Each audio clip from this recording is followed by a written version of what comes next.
ইয়াউমু আশুরা বলা হয়। আশের মানে হচ্ছে 10, ইয়াউমুন মানে হচ্ছে দিন, ইয়াউমুন আশিরুন মানে 10ম দিন। এই 10ম দিনকে ইয়াউমু আশুরা বলে। অনেক দিন থেকে এই দিনটা, এই তারিখটা অত্যন্ত তাৎপর্যপূর্ণ। অনেক দিক থেকে এই দিনটা, এই তারিখটা 10ই মুহররম অত্যন্ত ফজিলতপূর্ণ এবং বেদনাবিদুর শোকাবহ দিন।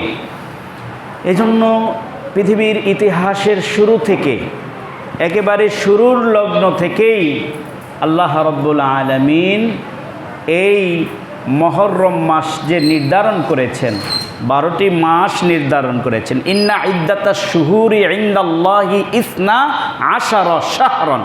এই 12, ইসনা মানে 2, 18 মানে 10, 2 আর 10 মিলে হয় 12। এই 12 মাসে আল্লাহ তাআলা বছরকে নির্ধারণ করেছেন। এই কথাটা আল্লাহ কোরআনে কারিমে বলেছেন, 12 শাহরান, 12টি মাসে আমি বছরকে নির্ধারণ করেছি। এর মধ্যে অন্যতম একটি মাস হচ্ছে মুহররম মাস। পৃথিবীর ইতিহাসের সাথে লিপিবদ্ধ বহু ইতিহাস এই মুহররমের 10 তারিখের সাথে লিপিবদ্ধ রয়েছে। ঐতিহাসিক বহু ইতিহাস, একেবারে আদম আলাইহিস সালাতু ওয়াস সালাম থেকে ধরে আমাদের নবী মুহাম্মদ রাসূলুল্লাহ সাল্লাল্লাহু আলাইহি ওয়াসাল্লাম, এরপরে তার সাহাবায়ে কেরাম এবং হুসাইন রাদিয়াল্লাহু তাআলা আনহুর কারবালার ঐতিহাসিক শোকাবহ ঘটনা এই 10ই মুহররমের সাথেই যুক্ত। এই জন্য অনেক ইতিহাস খুলে যদি বলতে হয়, পৃথিবীর একেবারে শুরুর লগ্ন থেকে আল্লাহ রাব্বুল আলামিন আদম আর হাওয়া আলাইহিস সালাতু ওয়াস সালামকে জান্নাত থেকে পৃথিবীতে পাঠিয়েছেন। পৃথিবীর মানচিত্রে প্রথম মানবের আগমন ঘটেছে আদম আর হাওয়া আলাইহিস সালাতু ওয়াস সালামের মাধ্যমে। আল্লাহ রাব্বুল আলামিন জান্নাতে আমাদের বসবাস ছিল। আল্লাহ রাব্বুল আলামিন জান্নাতে আমাদের এই বসবাস, নাজ নিয়ামত সব কিছু আমরা ভোগ করতেছিলাম। শয়তান আমাদের পিছনে শত্রুতা করে, শয়তান আমাদের পিছনে শত্রুতার তার ফল প্রতিফলন করে। আপনারা জানেন আদম আলাইহিস সালাতু ওয়াস সালাম সেখানে একটি বৃক্ষ ছিল গন্ধম, সেই ফল খেয়েছেন। এরপর আল্লাহ রাব্বুল আলামিন আদম ও হাওয়া আলাইহিস সালাতু ওয়াস সালামকে পৃথিবীতে পাঠাইছেন। দুইজনকে 2 মেরুতে পাঠিয়েছেন। একজন হচ্ছে বর্তমান শ্রীলঙ্কার এক পাহাড়, সেখানে এসেছেন আদম আলাইহিস সালাতু ওয়াস সালাম, আর হাওয়া আলাইহিস সালাতু ওয়াস সালামকে পাঠিয়েছেন বর্তমান সৌদি আরব, যেটা জেদ্দা। জেদ্দা মানে জাদ্দাতুন, জাদ্দাতুন মানে দাদি নানি। পৃথিবীর সমস্ত মানুষের দাদি নানির গোড়া গিয়ে মিলবে হাওয়া আলাইহিস সালাতু ওয়াস সালামের সাথে। সেই থেকে জেদ্দা, জাদ্দাতুন থেকে জেদ্দা নামকরণ করা হয়েছে, মানে দাদির স্থান, যেখানে দাদি এসেছে। ওই নামকরণ থেকে তো দুইজন পৃথিবীতে আল্লাহর কাছে ইস্তেগফার করতেছিলেন, তওবা করতেছিলেন, ঘুরতেছিলেন একাকী। আল্লাহ রাব্বুল আলামিন দুজনের পরিচয় ঘটাইলেন আরবের ময়দানেই, যেই ময়দানের নাম এখন আরাফার ময়দান। আরাফাতুন শব্দের বাংলা অর্থ হচ্ছে পরিচিতি লাভ করা, পরিচিতি লাভ করা। যেখানে আদম আর হাওয়া আলাইহিস সালাতু ওয়াস সালামের পরিচিতি লাভ হয়েছে পৃথিবীর জমিনে আসার পরে। জান্নাতে তো পরিচিতি ছিলই, দীর্ঘক্ষণ গ্যাপ ছিল, এরপরে পৃথিবীতে আইসা যেখানে পরিচিত লাভ হয়েছে সেই ময়দানটার নাম আরাফার ময়দান।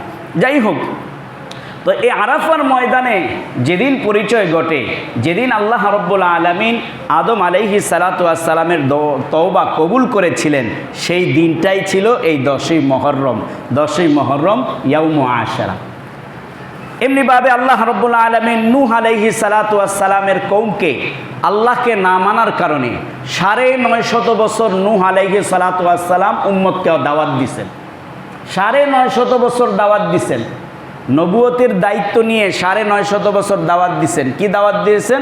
বলো উম্মত, লা ইলাহা ইল্লাল্লাহ, আল্লাহ এক, আল্লাহ ছাড়া আর কোনো মাবুদ নাই, একথার স্বীকার করো। এবং দুনিয়ার জীবনেই শেষ জীবন নয়, পরকালীন জীবনে এক অনন্ত অসীমকালের জিন্দিগি আছে। সেই জিন্দিগিতে তোমার দুনিয়ার চলার জীবনের হিসাব নিবে।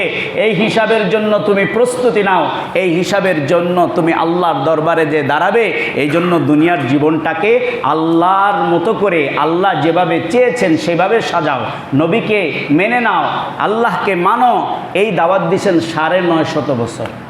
950 বছর দাওয়াত দেওয়ার পরেও গুটি কয়েক মানুষ শুধু ঈমান এনেছে, আল্লাহর উপরে বিশ্বাস স্থাপন করেছে, আর কেউ করে নাই। বরং তারা ঈমান তো আনে নাই, বরং নবীর উপরে তারা বিভিন্ন সময় অপবাদ, ক্রিটিসাইজ, নবীকে ব্যঙ্গাত্মক করে কথা বলা শুরু করেছে। নবী আল্লাহর কাছে দোয়া করলেন, আল্লাহ এই জাতি নিয়ে কি করব। এমনকি তারা এই কথাও বলা শুরু করেছে নূহ আলাইহিস সালাতু ওয়াস সালামকে, হে নূহ, তুমি আমাদেরকে বলতা যে আমরা যদি তোমার কথা না শুনি তাহলে পৃথিবীতে আমাদের উপরে আযাব আসবে, কই সেই আযাব এনে দেখাও দেখি। নাউজুবিল্লাহ, কত বড় গুস্তামি করেছে তারা নবীর সাথে। নূহ আলাইহিস সালাতু ওয়াস সালাম আল্লাহর কাছে দোয়া করলেন। আল্লাহ রাব্বুল আলামিন নূহকে বললেন, তুমি একটি কিস্তি বানাও, তুমি একটি নৌকা বানাও। নূহ আলাইহিস সালাতু ওয়াস সালাম আল্লাহর হুকুমে নৌকা বানালেন।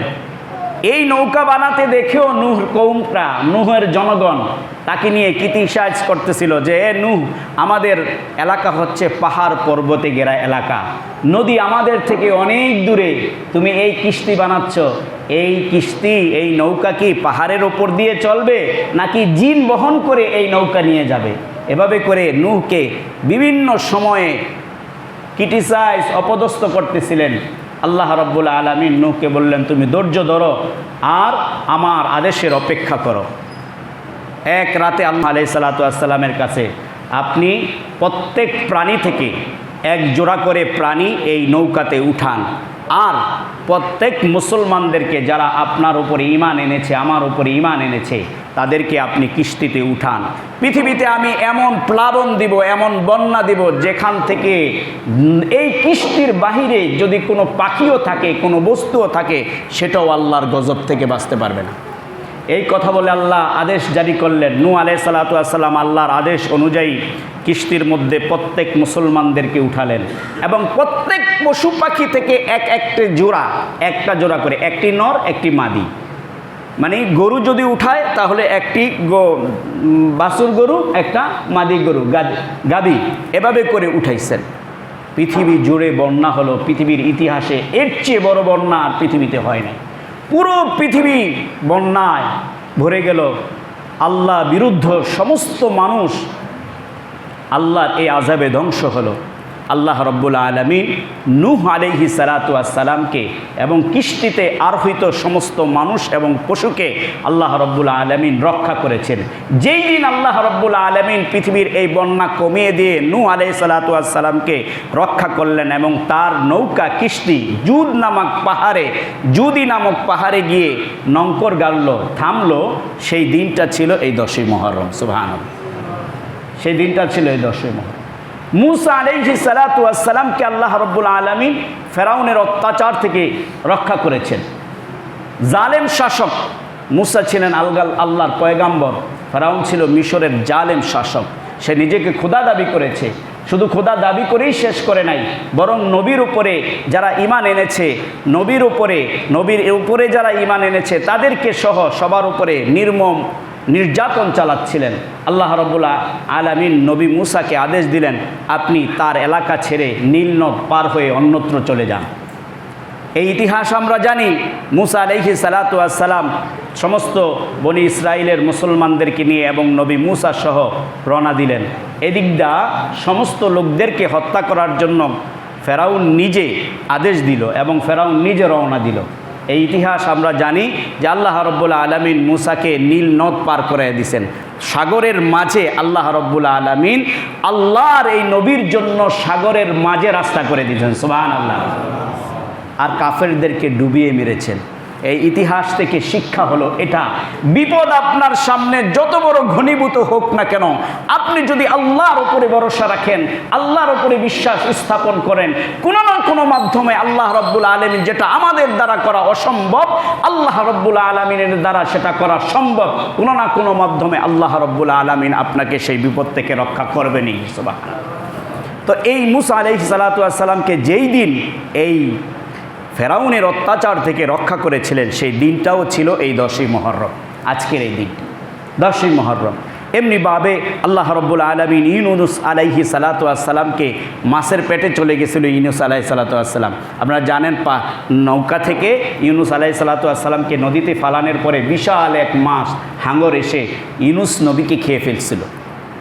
হ্যাঁ, মাছের পেটে চলে গেছিলেন। যেই দিন আল্লাহ রাব্বুল আলামিন মাছের পেট থেকে ইউনুস নবীকে পৃথিবীতে আবার মাছ ভূমি করে ফেলাইছেন, সেই দিনটাও ছিল এই 10ই মুহররম। আল্লাহু আকবার। আইয়ুব আলাইহিস সালাতু ওয়াস সালামের রোগের কথা আমরা জানি। তার শরীরে আল্লাহ রাব্বুল আলামিন এক কুষ্ঠ রোগের মতন এক রোগ দিয়েছিলেন, যেটার মাধ্যমে আইয়ুব আলাইহিস সালাতু ওয়াস সালামের শরীরে পচন ধরেছিল। সেই রোগ থেকেও আল্লাহ রাব্বুল আলামিন যেই দিন মুক্তি দিয়েছিলেন, সেই দিনটাই ছিল আজকের এই 10ই মুহররম। সুবহানাল্লাহ। এরপরে ঈসা আলাইহিস সালাতু ওয়াস সালাম আবার আমাদের কাছে আসবেন, আমাদের নবীর উম্মত হয়ে আসবেন, নবী হিসাবে নয়। এই ঈসা আলাইহিস সালাতু ওয়াস সালামকে আল্লাহ রাব্বুল আলামিন যেই দিন পৃথিবী থেকে তুলে নিয়েছেন, যেই দিন ঈসা আলাইহিস সালাতু ওয়াস সালাম আসমানে আল্লাহ রাব্বুল আলামিন ঈসা আলাইহিস সালাতু ওয়াস সালামকে নিয়ে গিয়েছিলেন, সেই দিনটাও ছিল এই 10ই মুহররম। 10ই মুহররম ঐতিহাসিকভাবে প্রেক্ষাপটে যুক্ত হয়েছে এই 10ই মুহররমের সাথে হযরত হুসাইন রাদিয়াল্লাহু তাআলা আনহুর শাহাদাতের কারবালার এই অধ্যায়টাও এই 10ই মুহররমেই যুক্ত হয়েছে। এক করুণ ইতিহাস, সুগাবহ ইতিহাস। এই ইতিহাস থেকে মুসলিম জাতির শিক্ষার অনেক কিছু আছে। এই ইতিহাস থেকে মুসলিম জাতির শিক্ষার অনেক কিছু আছে। হুসাইন রাদিয়াল্লাহু তাআলা আনহু, আপনারা জানেন রাসূলুল্লাহ সাল্লাল্লাহু আলাইহি ওয়াসাল্লামের দৌহিত্র নাতি ছিলেন। ফাতেমা রাদিয়াল্লাহু তাআলা আনহার সন্তান। হাসান হলো বড়, হুসাইন হলো ছোট। এই হুসাইন রাদিয়াল্লাহু তাআলা আনহুর করুণ শাহাদাত বরণ করেছেন এই 10ই মুহররমে কারবালার প্রান্তরে। ইতিহাস দীর্ঘ হলেও সংক্ষিপ্ত আকারে বলি, হুসাইন রাদিয়াল্লাহু তাআলা আনহু ছিলেন মদিনায়। তৎকালীন রাজত্বের দারবার পরিচালনা হয়েছে বাগদাদ থেকে। বাগদাদ থেকে রাজত্বের পরিচালনা হতো। সেখানের আমিরুল মুমিনিন ছিলেন মুআবিয়া রাদিয়াল্লাহু তাআলা আনহু। মুআবিয়া রাদিয়াল্লাহু তাআলা আনহু যখন পৃথিবী থেকে বিদায় নেন, তখন মুআবিয়া রাদিয়াল্লাহু তাআলা আনহুর সন্তান ইয়াজিদ, তার উপরে সেই ক্ষমতা ন্যস্ত হয়। কিন্তু ক্ষমতা আসার আগ পর্যন্ত ইয়াজিদ মোটামুটি ভালো ছিল। ইতিহাসটা ক্ষমতা আসার আগ পর্যন্ত তার চেহারার যে স্বৈরাচারী ভাব, সেটা ফুটে ওঠে নাই। ক্ষমতা আসলে পরে অনেকের চেহারায় স্বৈরাচারী অবস্থান ফিরে আসে। তো ক্ষমতা দখলের আগ পর্যন্ত ইয়াজিদ মোটামুটি ভালো ছিল, সবার কাছেই ঠিক আছে চলতে পারে। কিন্তু ক্ষমতা দখলের পরে এই রূপ পরিবর্তন হতেছিল। নিজের কাছে একচ্ছত্ব ক্ষমতা আধিপত্য করে রাখার জন্য তিনি বিভিন্নভাবে বিভিন্ন সাহাবীদের ওপরও নির্যাতন করতে লাগলেন এবং জোরপূর্বক সাহাবীদের থেকে তার কাছে বায়াত নেওয়ার জন্য বল প্রয়োগ করতে লাগলেন। কিন্তু হুসাইন রাদিয়াল্লাহু তাআলা আনহু দেখলেন যে অপশক্তির কাছে যদি নিজের মাথা নত করা হয়, আর শক্তির কাছে যদি ইসলাম আর ধর্মকে বিসর্জন দিতে হয়, তাহলে পৃথিবীতে আর কোনোদিন ইসলাম মাথা উঁচু করে দাঁড়াতে পারবে না। একা হুসাইন রাদিয়াল্লাহু তাআলা আনহু এর প্রতিবাদ করলেন এবং ইয়াজিদের হাতে বায়াত হতে হুসাইন রাদিয়াল্লাহু তাআলা আনহু অস্বীকৃতি জানালেন। আরও অনেক সাহাবীরা ছিল, তাদের উপরে জোর প্রয়োগ করে বায়াত গ্রহণ করেছেন, কিন্তু হুসাইন রাদিয়াল্লাহু তাআলা আনহু এর অস্বীকৃতি জানালেন। এবং কুফাবাসী ইতিহাস লেখে আলী রাদিয়াল্লাহু তাআলা আনহুকে কুফাবাসীরা ধোঁকা দিয়ে মেরেছে। এর লম্বা ইতিহাস। এই আলী রাদিয়াল্লাহু তাআলা আনহুকেও ক্ষমতা দিবে, তার হাতে বায়াত গ্রহণ করবে, এই কথা কয়ে কুফায় ডেকে নিয়ে আলী রাদিয়াল্লাহু তাআলা আনহুকে হত্যা করেছেন। আলী রাদিয়াল্লাহু তাআলা আনহুর মাজার এখনও কিন্তু বাগদাদে, কুফায়। তো এই আলী রাদিয়াল্লাহু তাআলা আনহুর সন্তানকেও এভাবে করে আব্দুল্লাহ ইবনে সাবা, তিনি শিয়াদের একজন বড় নেতা ছিলেন, তার নেতৃত্বে হুসাইন রাদিয়াল্লাহু তাআলা আনহুকে একটা ষড়যন্ত্রের মাধ্যমে কুফায় নিয়ে হত্যা করার নীল নকশা করেছিল তারা। তো হুসাইন রাদিয়াল্লাহু তাআলা আনহু এই কারবালার ঐতিহাসিক সৌভাগ্যবহ ঘটনা 61 হিজরিতে সংঘটিত হয়েছে। আল্লাহ রাসূল সাল্লাল্লাহু আলাইহি ওয়াসাল্লামের মৃত্যুরও প্রায় 10 থেকে 12 বছর পরে 61 হিজরিতে এই ঘটনা সংঘটিত হয়েছে। হুসাইন রাদিয়াল্লাহু তাআলা আনহু কুফাবাসীর আবেদনে কুফায় গেলেন, কিন্তু সেখানে ইয়াজিদ এবং তার সৈন্যবাহিনী হোসাইনকে কারবালার প্রান্তরে কুফায় প্রবেশের আগেই ফুরাত নদীর তীরে একটা প্রান্তর ছিল, সেই স্থানের নাম ছিল কারবালা। সেই প্রান্তরে আটকে দিয়েছেন 2 মহরম 2 তারিখ, মহরমের 2 তারিখ প্রায় 4000 সৈন্য নিয়ে হুসাইন রাদিয়াল্লাহু তাআলা আনহুর যে কাফেলায় 72 জন আহলে বাইতের সদস্য ছিল, এ আহলে বাইতের 72 জন সদস্যকে কারবালার প্রান্তরে অর্থাৎ ফুরাত নদীর তীরে আটকে দিয়েছে 4000 সৈন্যবাহিনী। এই 4000 সৈন্যবাহিনী সেখানেই তাদেরকে আটকে রাখলো। এরপরে 7ই মহরম ফুরাত নদীর তীরের যে পানি তারা পান করত, সুপেয় পানি, সেই পানি বন্ধ করে দিয়েছেন, খাবার বন্ধ করে দিয়েছেন। এভাবে করে আহলে বাইতের লোকদেরকে নির্যাতন করতে লাগলেন, দীর্ঘ নির্যাতন করতে লাগলেন। এভাবে করে খানা পিনা সব কিছু, পানি সব বন্ধ করে দিয়েছে। এই সময়ের মধ্যে হুসাইন রাদিয়াল্লাহু তাআলা আনহুর যে পরিবারের লোকদেরকে নিয়ে এসেছিলেন, নারীদেরকে, শিশুদেরকে, ছোট্ট ছোট্ট শিশুরও পানির জন্য হাহাকার করতে লাগলেন। হুসাইন রাদিয়াল্লাহু তাআলা আনহুর 6 বছরের শিশু, মাত্র 6 মাসের শিশু, আলী আসগর নাম যার, এই 6 মাসের শিশু পানির অভাবে এত তৃষ্ণার্ত কাঁদতেছিলেন। হুসাইন রাদিয়াল্লাহু তাআলা আনহু সেই শিশুকে কোলে নিয়ে বের হলেন। বের হয়ে ইয়াজিদ বাহিনীর সৈন্যবাহিনীর কাছে গিয়ে বলল, তোমাদের শত্রুতা আমার সাথে, আমি হুসাইনের সাথে তোমাদের শত্রুতা, তোমাদের আমিরের এতাত আমি করি না, কিন্তু এই ছোট্ট শিশুর উপরে তোমাদের কোনো শত্রুতা থাকতে পারে না, তাকে তোমরা পানি পান করার অনুমতি দাও। জালেমরা এতই জালেম হয়, তখনও ক্ষমতার কারণে তাদের চোখ অন্ধ হয়ে যায়। এই ইয়াজিদ বাহিনীর এক সৈন্য দূর থেকে একটা তীর নিক্ষেপ করলো এমনভাবে যে শিশুটা হুসাইন রাদিয়াল্লাহু তাআলা আনহু ধরলেন। তীরটা এসে শিশুর গলায় এদিক থেকে ঢুকে এই দিক থেকে বেরিয়ে সাথে সাথে আলী আসগর 6 মাসের এই ছোট্ট শিশু শাহাদাত বরণ করেছে। করুণ ইতিহাসের তৃষ্ণার্ত অবস্থায় হযরত হুসাইন রাদিয়াল্লাহু তাআলা আনহুর সৎ ভাই আব্বাস রাদিয়াল্লাহু তাআলা আনহু তৃষ্ণার্ত অবস্থায় পানি আনতে ফুরাত নদীর তীরে মশক নিয়ে গেলেন। মশক দিয়ে যখন পানি নিলেন, প্রতিমধ্যে সৈন্যরা তাকে সেখানে ঘিরে ফেলেছে। সেখান থেকে ঘিরে এই আব্বাস রাদিয়াল্লাহু তাআলা আনহু, হুসাইন রাদিয়াল্লাহু তাআলা আনহুর সৎ ভাই আলী রাদিয়াল্লাহু তাআলা আনহুর অন্য ঘরের ছেলে, তাকে ঘিরে মশকের পানি হাতে ধরেছে বিদায় তার ডান হাত কেটে ফেলেছে।